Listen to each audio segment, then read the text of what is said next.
অযোধ্যার রাম মন্দির প্রতিষ্ঠার পর প্রথম রামনবমী আর সেজে উঠেছে অযোধ্যার রাম মন্দির। সকাল থেকেই মন্দিরে ভিড়, ভক্তদের দূর দূরান্ত থেকে ভক্তরা পৌঁছে গিয়েছেন অযোধ্যায়।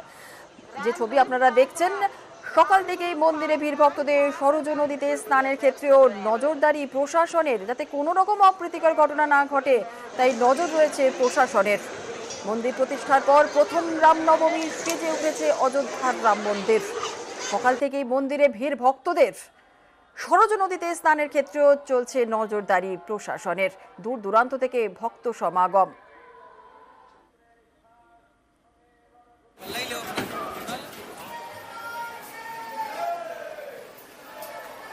মন্দির প্রতিষ্ঠার পর প্রথম রামনবমী সেজে উঠেছে অযোধ্যার রাম মন্দির। সকাল থেকে মন্দিরে ভক্তদের ভিড়।